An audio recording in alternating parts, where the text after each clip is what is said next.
Hello, hello, hello. Hi, how are you?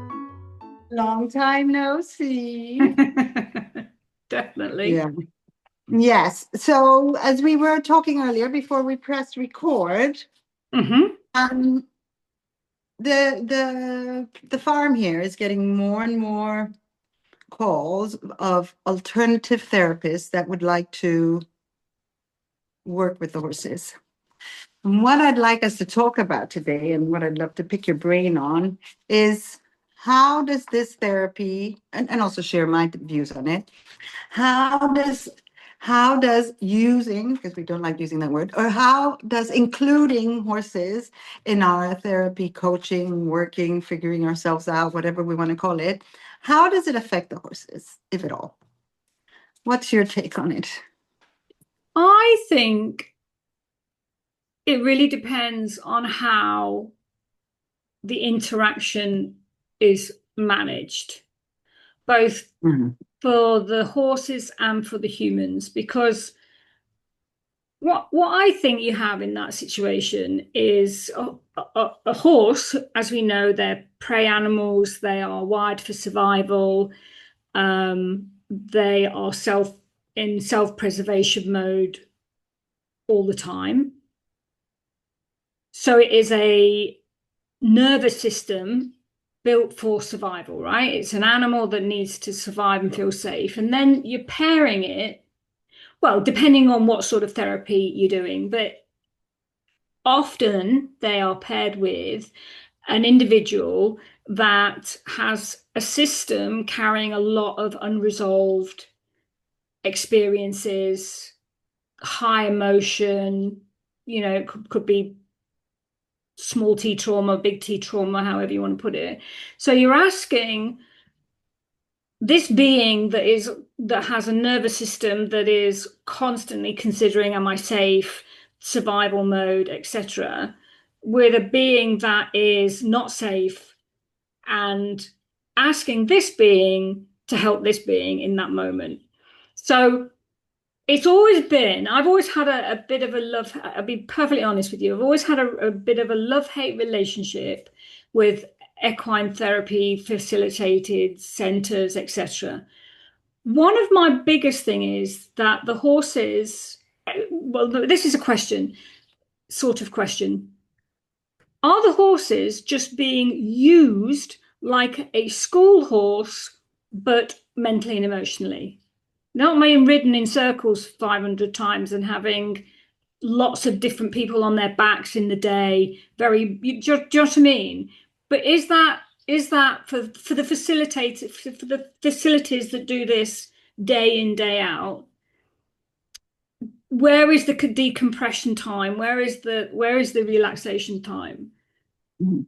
The problem I have with it on a positive side is because I know, and I'm sure you've experienced it as well, horses are so fabulous at helping us regulate and helping us through those moments for whatever reason, for the reasons that they are highly sensitive and attuned to emotional changes, um, the rhythms and vibrations, etc., that it's hard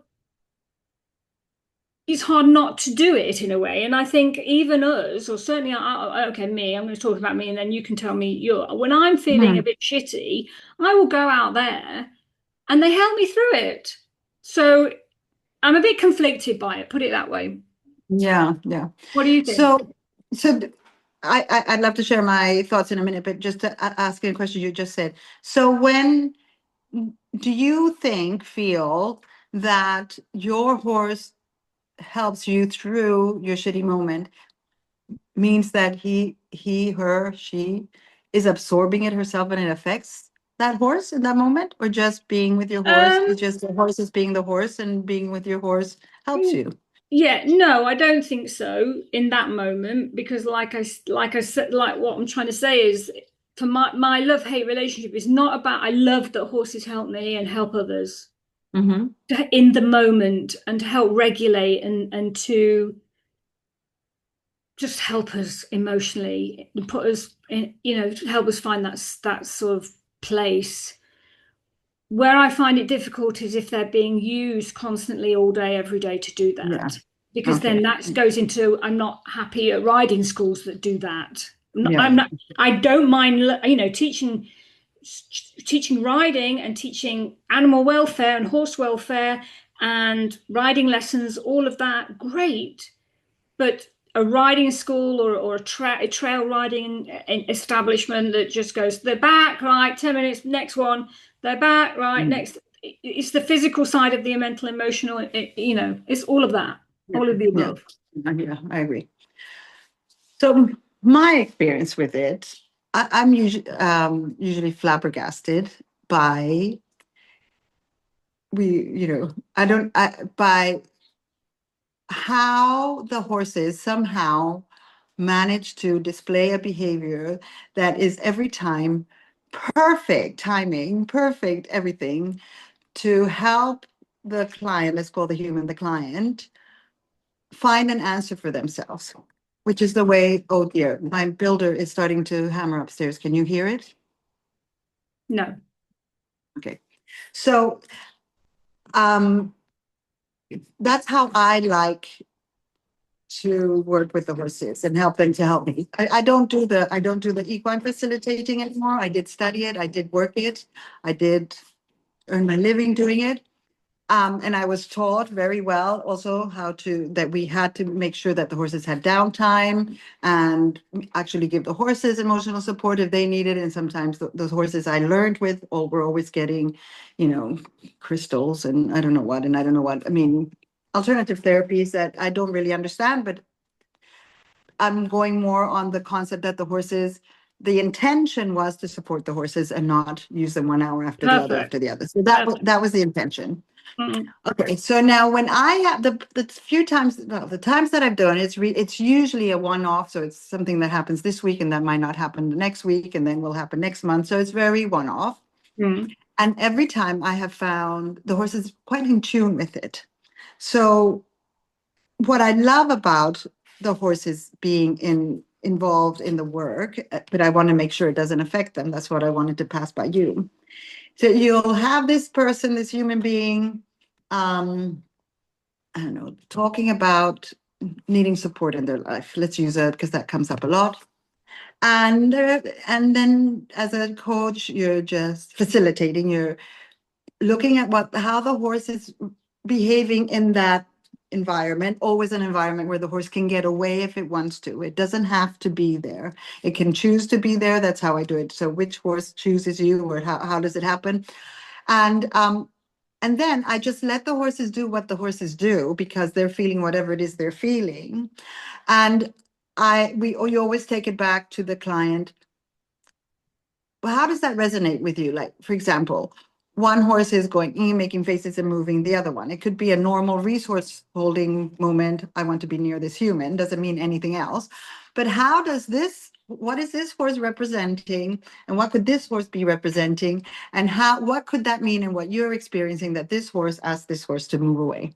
But I don't feel that the horses are telling us, and like they don't know what's happening in front of inside the human. They know there's energy and things are moving.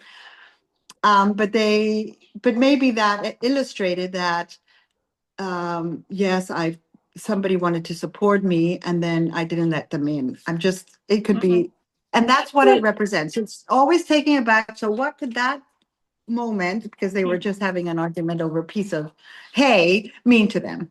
Or my favorite story, sorry? No, go. A lady that came and she wanted to talk about the possibility of separating from her partner because she wasn't feeling happy, but could she fix it? So the horses aren't going to tell her that answer, but she wanted to work with the horses.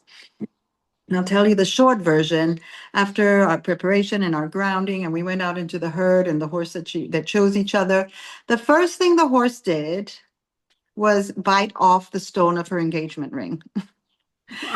Of course, yeah, look, and then you go, okay, the horse doesn't know that's what we're going to talk about. It was just is it divine intervention? Is it just incredible coincidence, serendipity, casualidad, whatever you call it? And then that initiates a conversation because the horse didn't know you should really separate from your husband. Let me tell you how to. And right, I don't believe that that's what's No, happening. no, no, no. And I don't, yeah, and I don't see how that moment affects the horse. I later found out this horse is a nibbly horse. Yeah, he would take my zippers, he would take my watches, he was mouthy. Yeah. But that's the beauty of working with them.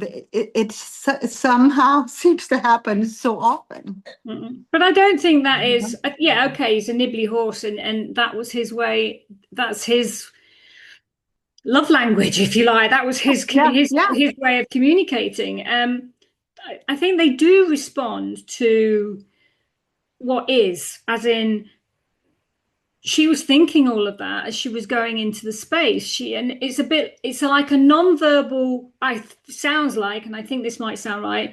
It's a non-verbal way, a non-verbal example of my verbal example, that when you say the words, the energy is delivered with the word. So if you say sorry, the energy is delivered. If you say I hate you, the energy is delivered. But if he has that energy inside, it doesn't mean that there is any word. There have to be a word, because they don't respond to the actual sound of the word. They're responding to the delivery of the energy that she had. And I think one of the things that they do is that because they're so honest, they can deliver or broadcast or give, whatever the word you want to put on it, a true reflection without any judgment, because they're just so honest. So even when there is a rejection, if you want to put it that way, I can't think of a word, like they don't want to get involved in this energy, that is also a really honest conversation that they're having with you, I think. Yeah. But does it affect them? I don't know. I think doing it the way you're doing it, and allowing, because I know we had this conversation the other day, allowing more than one horse in the space. So it's whoever turns up, however many turn up, they're in the space, rather than being paired off and there's just one, all the attention is on one horse, because they have freedom to leave. They have freedom of choice. And choice is empowering, and for all mammals. Yeah. So I think that's different. Yeah. Yeah. Because on the other end of the spectrum, I had somebody come wanting to do work with the horses. And so we had a trial date. I said, I need to be there to handle the horse, because you don't know, I didn't feel that person knew enough about horses to keep the horse safe, let alone the clients who live on the horse. So there was he did go into the herd, and then there was the choice of which horse calls you, whatever. And then they made a sign to me, and I came down, and they insisted, which I don't like, moving that horse out of the herd and into what they felt was a safe and closed space where there weren't other horses around. Fine, I went with it because I knew that particular horse would be fine with it. And then I went for a distance because they wanted privacy. What I saw was immense neediness from this client, and she was clinging, and she was hugging, and she was tearful. But I felt, in that case, I felt for the horse, and it was just that I wasn't so happy with what was happening with the horse. So generally, people that are listening to this, how can we, what could help us decide, make a wise choice for a horse, which is what we're about? What information should we, what should we have in the forefront? What should we be observing if we choose to either have therapy or coaching or work with or take or give or whatever? What could we give as guidelines to keep the horses and stand up for the horses? I think, were you talking about the clingy moment? What I was thinking, what came up for me in that, and I think this would be key, is that to understand that we shouldn't be assigning either horses' behavior being truth, as in we often layer our own experiences on the horse. That behavior is not based on our story. That behavior is a horse's behavior in a reactive. They're reacting to or responding to our story, or in this case, that woman's story. So because of the neediness of human beings in general, we assume that all behavior is part of our story. All horses' behavior is our story, and I think we need to be really clear that even though horses' energy can be a mirror for the human energy, the human interpretation of that's why your role in that situation is so important to keep them safe.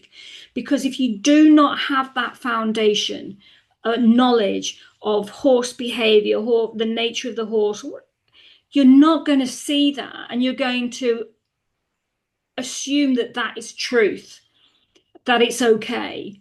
And the horse's experience in that moment gets overlooked. And I think when doing that, whether it's you or a different whatever, but I could not be there for my horses, no matter how gentle this exercise was, because it's not like it's anything, because the emotional and mental side of any horse holistically is our responsibility. So absolutely. I think we should be asking, are we seeing the horse are we seeing the horse as a horse, or are we seeing something that we want to project onto them? Absolutely. Yeah. What is your thoughts? 100%. I think I would like to see if I were going to work with somebody else's horses or assist somewhere else, because of course here it's my way or the highway. Sorry. Good for you. No, absolutely. But for people that are listening to this and looking for guidance on how to make wise choices for their horses when it comes to being an equine therapist or using the horses in therapy, asking the horses to help in therapy. First, that the horse has a choice to come and go. 100, that this thing of taking the horses out of their environment and into a round pen down the road, because then I'm not up for that. I understand that sometimes insurances get in the way and and you can't have people in a big herd of horses. Well, then your horses should be safer. That's my first answer. And if your horses aren't safe, then there's some need that's not being met. So make sure put the human in the round pen and have the horses around them. Perfect. So that first, and then, as you just said, if you're the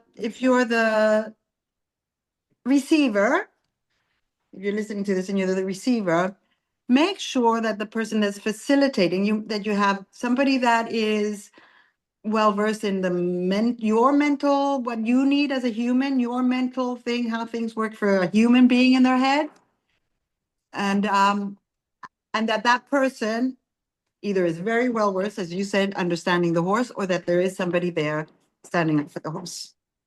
So, like in this case, it was my horses were fine. They were the latest thing. The person that came to be the coach or the therapist or whatever, his experience with horses, or that person's experience with horses, is not there yet, and that's fine. We all have to start somewhere. So I have said, you can come and practice, but I need to be here to keep my horses safe and to keep your people safe. And the next time we do it together, I will insist in having more of a say in what's happening for the horses, because following that person's script, there were things like the horses touching your hair to get you out of your head. And to me, that's not true. Horses don't touch hair to get us out of our hair. They touch hair because they're curious, because we smell good, because But then the question needs to be, the horses smelling. What could that represent to you? Exactly. How are you thinking about that? That's the important question. Because this is about making the human feel better, because the horses always hopefully already feel good. That would have been a better question, not telling them That's what Yes, it is. It's yes, that would be perfect. yeah, Because yeah. then, because that goes back to like it can mean a million things, and It you can as be a a million human things. has to, feel what does it represent to me, rather Yeah. than And layering the responsibility on the horse. and in that experience this weekend, I thought of you. I'm always thinking of you, but I thought of you because we've had this conversation about me struggling with the concept that horses mirror us. So I came to a better understanding of it in that the horse is doing this thing on the head. I have the mirror in front of me, and then the horse is reflecting what I might need to think about. But not Maybe. that the horse is doing. I think it's just my understanding of mirroring. It means that they're doing the same as us, but not because I'm in my head. It's my horse in its head. Maybe. Does that make Or, the- or the other thing is, and this is, I mean, there's some serious truth in this, but whatever. When somebody is in carrying trauma or is in a moment of anxiety and stress and tension, the likelihood is they're not going to be that consistent. They're going to be giving off a lot of mixed signals, and horses love consistency. They hate mixed signals. So maybe that inconsistency, the rambling thoughts, and particularly if the person's having a release at that moment and stuff's being shedded, great. He's probably going, get yourself together. Come on, get this.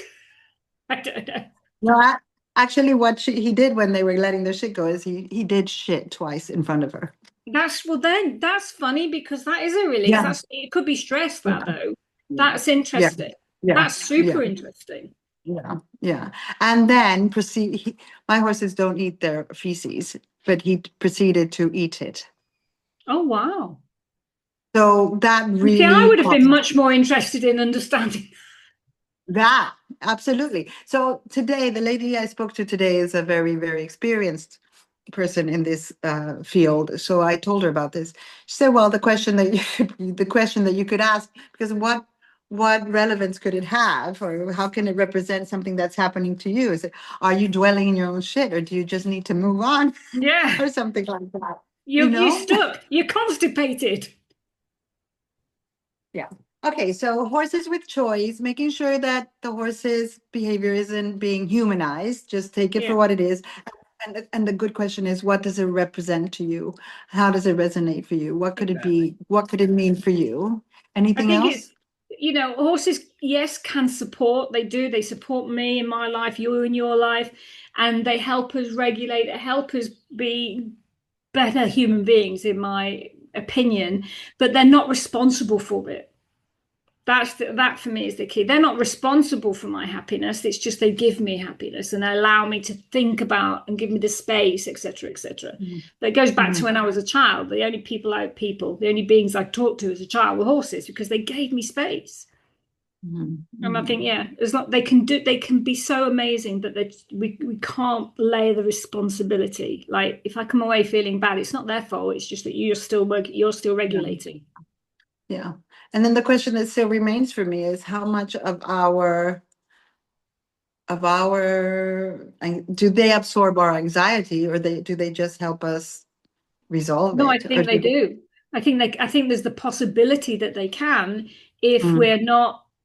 I think that goes back to if we are giving them the responsibility to heal us fully, then that demand will come across as a real intention. Okay, and I think this goes back to what we were talking about the other day about partner relationship and partnership. There's mhm, no difference in this discipline, let's call it a discipline, than is dressage or show jumping or whatever it is. You still have to maintain a relationship, as a solid relationship, before we go in giving the horse a role. Because the moment you give the horse a role, it's lost. Something's gone. You don't have that relationship or partnership anymore. And I do think they can.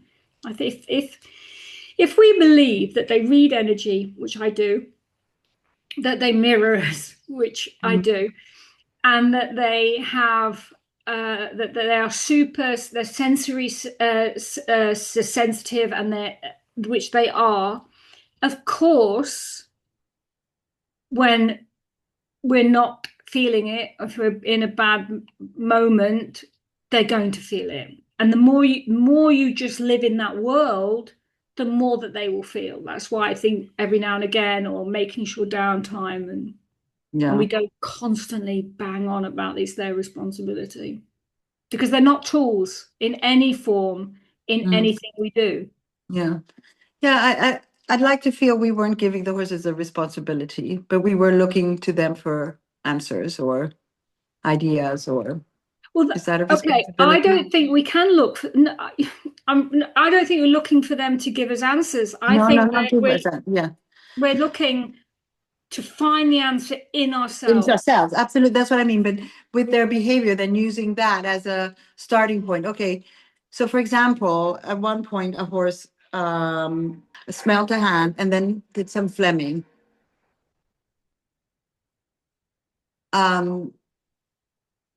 As we spoke about the other day, that's a real reaction to something that he felt in that person's body.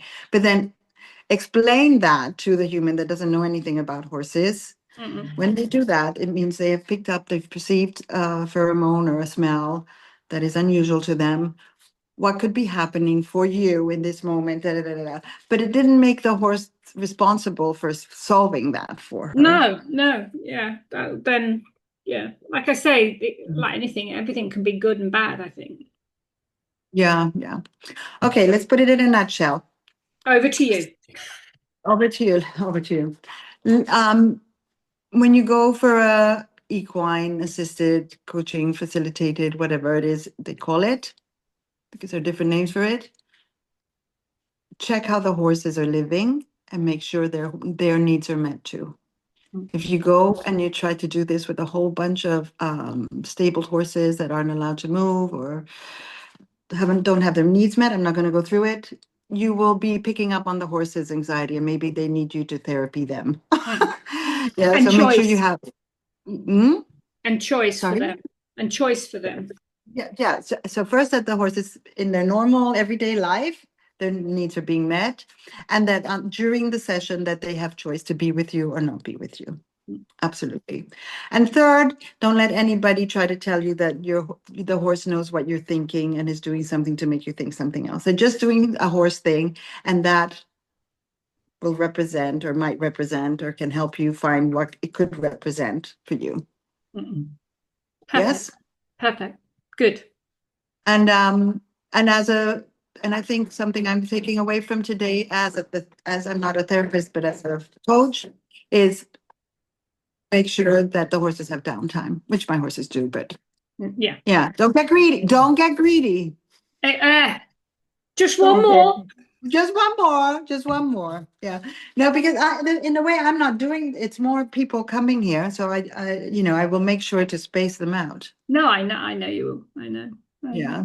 I mean, to be fair, the 3 hour session, the safe boundary session, that's going to involve not, a little bit of that. So yeah, we can put it in practice. Exactly. Excellent. Well, I hope this is helpful to our viewers. If you are going off to do some equine facilitated learning, therapy, coaching, whatever. And thank you, Rachel. Yeah, no, thank you. Thank you. It was a great time. It's interesting to hear your experience with it, because like I said at the beginning, my love-hate relationship with it is based on a different type of mindset around the horses, which is a bit unfortunate. Yeah, no, I definitely, super. Okay. See you next time. Bye. See you next time. Bye for now. Bye.